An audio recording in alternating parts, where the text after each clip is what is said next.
Coming to you from the M&M Exterior Studio in Knoxville, Virginia, this is Flushing It Out with Samantha Spittle, the introvert's extrovert. She talks to people so you don't have to. For now.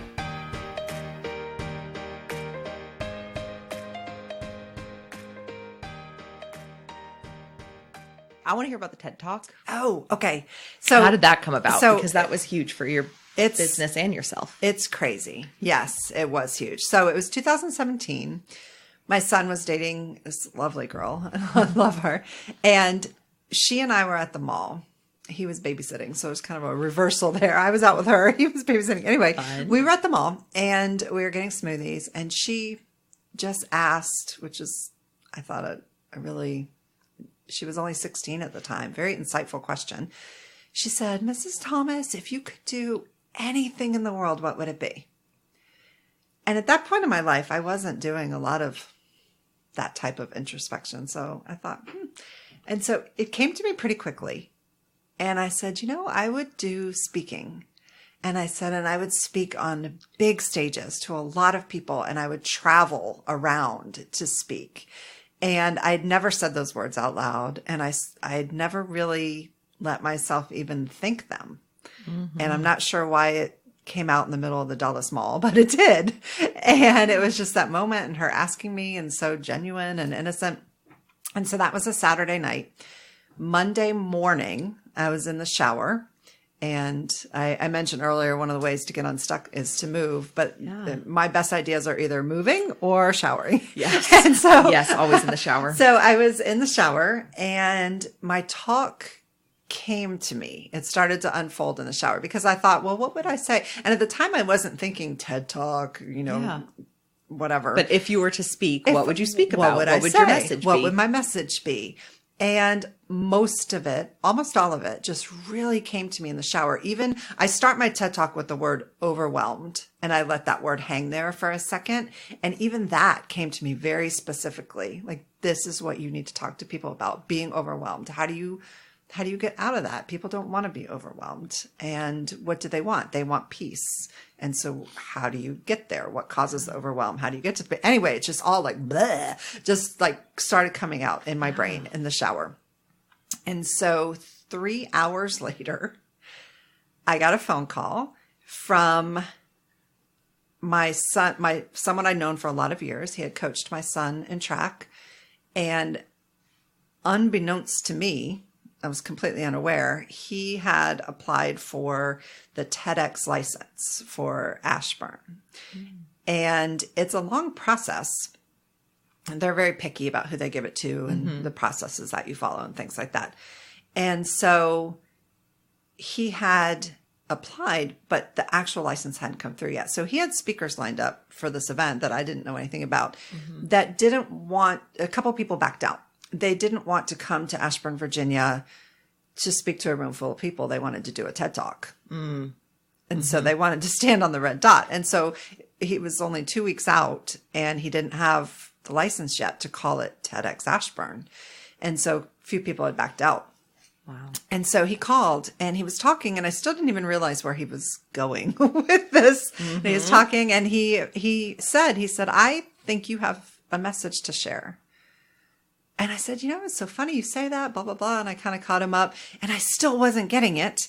And eventually he said, well, I was talking to so-and-so and she's helping me fill this back up. And she said, we need more women. And I still wasn't getting it. And he said, do you want to do a TED Talk or not? And my mouth did what yours just did. Just fell open and I was scared to death. And I said, yes. But you did it and you said yes. And I said yes. And he said, okay, it's in 2 weeks. And then I started to shake a little bit. Yes. Oh, and so I started writing it out. I started thinking about it. And so it was on a Thursday. The weekend before I flew to Florida to see my college roommates, I still wasn't ready. Still hadn't written out the whole talk. I wrote a lot of it on the beach. I wrote a lot of it on the airplane. It was it was just really, it was something neat and full circle about my life writing it with them because they're my oldest and dearest friends. I've known some of them from high school. And so it was really, really cool. Just all poured out. I, asked them questions. And so I got home on a Monday. I still wasn't ready. We had the run through on Wednesday. And keep in mind, I'm the only person here who I wasn't really vetted. Yeah. Just the guy putting on, knew me and asked me. So I didn't have to audition. The people didn't know me. I didn't go through the right process. And I speak a lot, but I got there and my son had a track meet. I run in and I thought it was just to find out about the mics and the stage and how is it all going to work. No, they wanted to hear. Oh. And so I got up there and something happened that has never happened before or since. And I got the first couple of lines out and that was it. I froze. And so the room wasn't full, but it was all the speakers and the tech people and people involved at the event. And so I made a joke and I said, well, let's hope that doesn't happen tomorrow. and then by the time I made the joke, it came to me and then I kept going on. But still, there were a lot of stares and a lot of hesitant looks.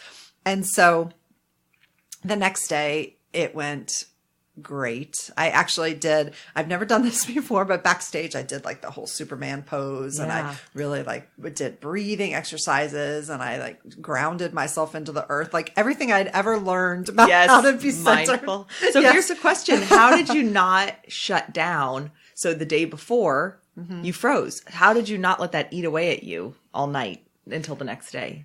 So in the car, so I left there. And I was frustrated. Obviously, you're like, don't cry, don't cry, don't cry, don't cry. And in the car on the way home, I said it out loud and it was perfection.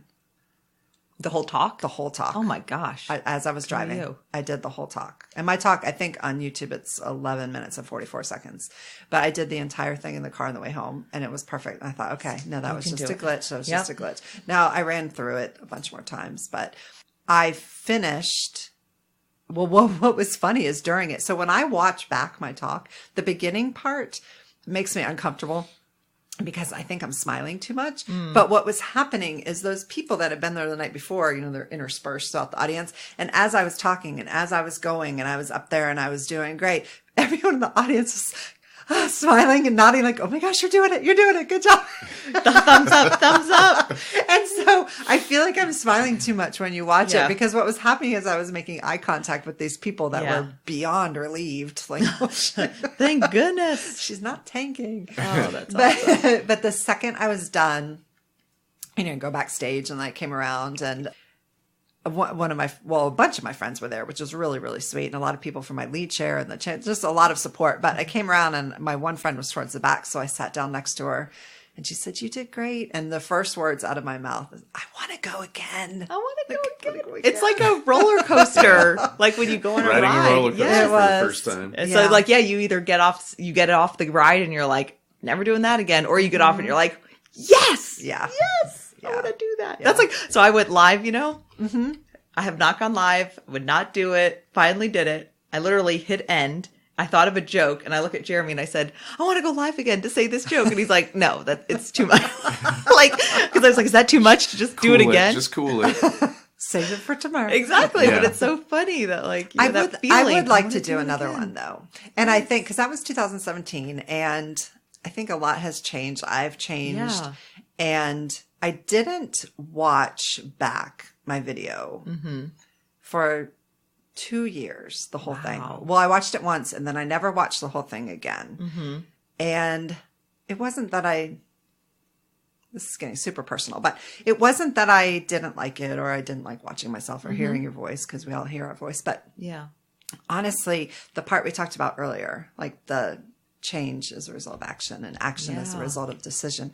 I said that and I stood up there and I so confidently talked about how to get rid of your mental clutter and those negative voices in your head. And I meant it and I helped people with that, but I felt like a fraud because there were changes I needed to make in my life and I wasn't making them. So I couldn't watch it back. But now I can. That's powerful and incredible. Yes. So I think I've always wanted to do another talk. And I think that that's what it will be around. Yeah. I'm just not quite there yet, but Yeah. that's what the message will be. That's awesome. Isn't that convicting though? It is. It is. And I have to tell you, I was not kidding when I said that it changed my life. Yeah. Because I didn't have any virtual coaching. Mm-hmm. I didn't have any virtual services, but people were reaching out. Yeah. And they were contacting me and they're saying, well, I really like you and what you said resonated and I want you to help me, which was like really affirming. But so. Yes. And I'm glad you're sharing that because if people are hearing this, it's, of course it's interesting to hear your story. Like, well, that's amazing for you, Kerry, but it's more, which it is, that's awesome. But for what I want people to hear, because people have been telling me this. So hearing you say it, it's affirming for me is that people are going to want to connect with you because it's you. So whether it's your organizing business, your business coaching, if listeners, it's like if they want to do any dang thing, if they want to do a photography, if they just want to like, whatever their goal is, you're just walking it out that you didn't even plan to it. You just did this talk because you wanted to speak, but people reached out to confirm and affirm whatever they want you, whatever is inside of you. And for me, I would say whatever God created you to be like, that's just so it's a match to what they need. Right. So thank you for sharing that and you, because like I said, that's what I want people to hear is like whatever it is about you. Cause I'm telling myself this too. Same thing. I feel like if I were to listen to this, I'd be like, oh, I'm saying you should go out of your comfort zone and do something. But like, I know the things that I'm not doing. So I do have to tell you one more cool thing though of how it came full circle. Because remember what I told her was that I would travel and I would speak on big stages and things like that. Well, it took it's been almost 2.5 years since my talk, but those things are happening directly as a result of my talk.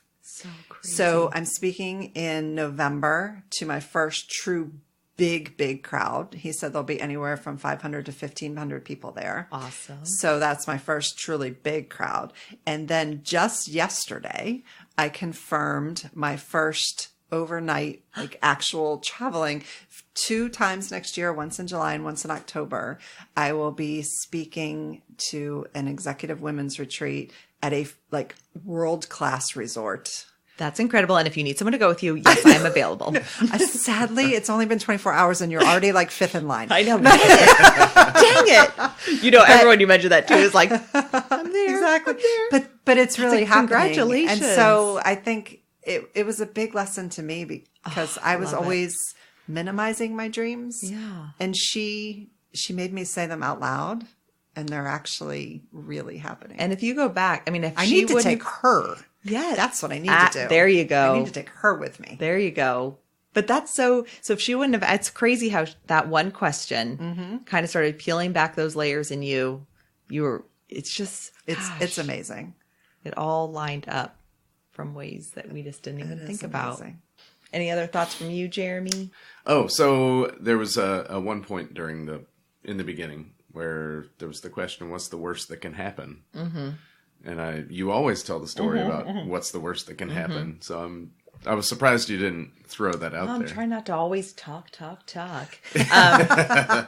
do. So I feel like, have I not talked about this on the podcast yet? So I was, what's the worst that can happen? I always go back to that because years and years ago, it was actually 11 and a half years ago, I was getting ready to go to my best friend's wedding. And so I had just gotten married a couple months beforehand and was traveling. So of course, no kids yet, but I was taking a train because Jeremy was going to drive and meet me later. So my mother-in-law was driving me to the metro station and I had to take a metro to the train, to this other train. And I'm just much more comfortable driving. I'll drive by myself for 16 hours in the car. Me too. But like all these changes and then I have to pack. And so there was just a lot on my mind. And so she was driving me there and I was just internally very cluttered, overwhelmed, and just started to probably have a little bit of like an anxiety attack, but not knowing at the time that's what it was, just kind of like freaking out over everything. And his mom is very calm, not a worrier. And so she's like, well, what are you worried about? And I'm sure I said it. And then she goes, well, what's the worst that can happen? And so I'm sitting there and I'm like, well, I guess the worst thing that could happen is I could die. Like, because I just went straight to like the ultimate worst. Yes, like that's the worst thing I could think about. because I knew logically that I could say, oh, I might forget this or that. And there'd always be like well, that's not a big deal. That's not a big deal. So I went straight to the worst. I could die. How is she going to come back at that one? And I remember she just looked at me so calmly and she was like, shrugged her shoulders like, well, then you'll be in heaven and everyone will miss you, but life will go on.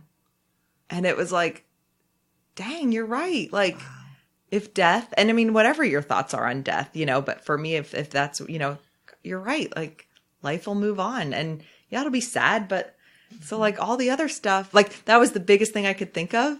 And it was just, and it wasn't even that bad. Yeah. My mother-in-law had a similar message when I first got married. I don't remember why. It's so funny. Those great mother-in-laws. I don't remember why, but something was going on and I was getting all frazzled and worked into a tailspin. And she said, will this matter in 5 years? Yeah.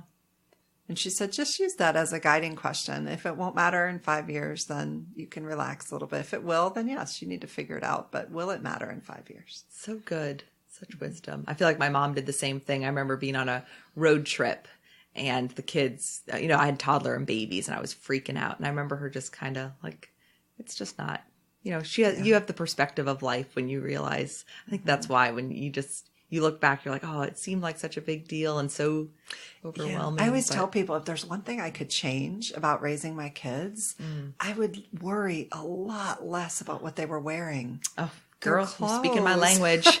I mean, especially with my older one, you get better as it goes, but I fought with him too much about what to wear. Yeah. And now really, I mean, he's 23 and he has a great job and he's in graduate school and he has a wonderful girlfriend and like he just got a dog. I mean, does it really matter what he wore when he was 2 years old?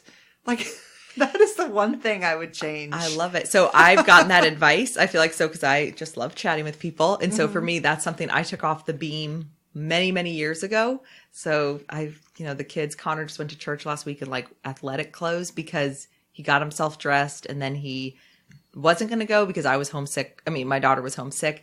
And at the last, I started to say to him, hey, you need to put on church clothes. And he immediately was like shutting down, like he didn't want to do it. And I thought, yes, I could get into the whole, like, you kids can't do that, blah, blah, blah. But, like, who cares? And then he changed his mind and he wanted to go to church. And I thought, should I bring up the clothes again? I know. What's ultimately more important? If he wants to go to church, who cares? So, I had to take off that little, like, what are people going to think? And be like, who cares? I know. Who cares? I mean, there are time and place to be respectful. And you need to teach your kids how to show up to a job interview and all those type of things. But the overall. Yes. But at 7 years old, when they're little, even 7, that could be. But like, they're not. I have time because I feel like what Jeremy and I did a lot when we were raising our kids when they were younger. I mean, they're still young, 7 and 9, but we can't do it because if we do it this one time, if he wears athletic clothes to church, he'll think he can show up at a job interview wearing nothing. It's like that's damaged for life. Yes, because that's where I feel like brains go. If you sleep, you don't want your kids to sleep in your bed. If they sleep in your bed one time, you're suddenly co-sleepers, and we're not going down that path. And it's like, doesn't happen over one. Chill, relax. So if the one thing you would change is to worry less about what the kids are wearing, what does that free you up to think about? Well, probably my best memories with my boys was reading to them. Oh. I spent a lot of time, and they're both amazing readers and writers. So that's a tip for you right there. You cannot read to your children too much. Oh. Yeah. I could get up on a soapbox, but could I just let them read? Because they do read a lot on their own. Nope, you have to keep reading to them. But anyway, I think it would have freed me up.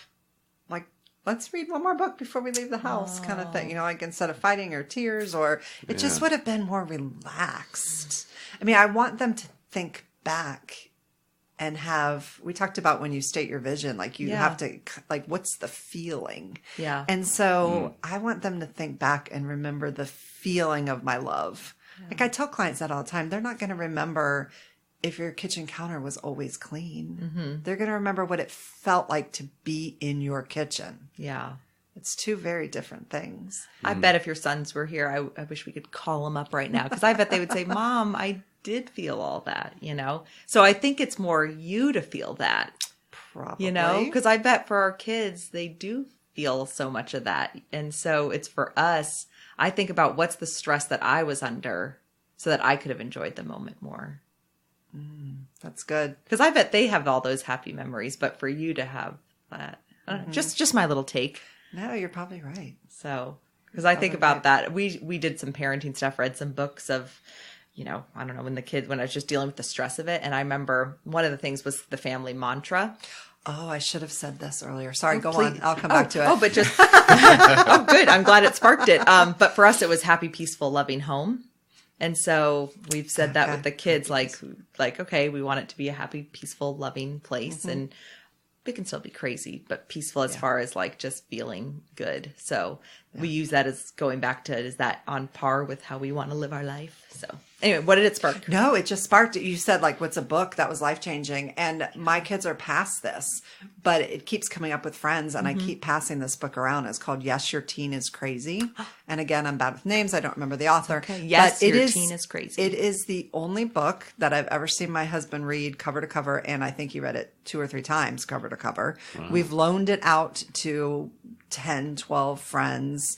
It is so good. The bottom line in the book is what we've been talking about, is that come up with the non-negotiable things. Yes. What is non-negotiable? And then everything else, just relax about it. Let it slide. Let them have the freedom to explore. Let them feel that autonomy. And it's really, really good because he is now an expert in all these degrees and all this type of thing. But he starts off the book in the very first chapter telling a story, and you're thinking, oh, this person's going to be like life in prison, like this horrible, horrible person, and all they did. Well, it's him. And that's the point of the book, is that he did all these things, and that, yes, your teen's crazy. And then he goes into the science of it and the whole, prefrontal cortex and all that kind of stuff. Yeah. But it is the book I've loaned out and the book that I would suggest to people more than anything. That's so good. I love that you said you have the non-negotiables, because I feel like that's where we compare ourselves to other other parenting or people. And you could, not even parenting, it's anything in life, but we all have, I think, different non-negotiables, right? But we judge each other by things others might let slide, but they might have a non-negotiable that we don't have. Right. And good. Not having too many non-negotiables. Yeah. It just frees your kids up to be themselves and to feel like they're in control, which is the battle. The battle is always for control. So interesting. Thank you for that. Very, very good book. I would loan it to you, but I already have it loaned out right now. That's all right. I think I'm going to need to get it. Yeah, we might have to get it so we can read it and then loan it out. Well, thank you again for coming. Thanks for joining us on the after show, and I hope you will maybe come back one day. Yes, definitely. It's very fun. Anything else, Jer? Look for Clutter to Clarity on YouTube. Yes. Yeah, we'll be watching that. Thank you. All right. Thank you. Yay.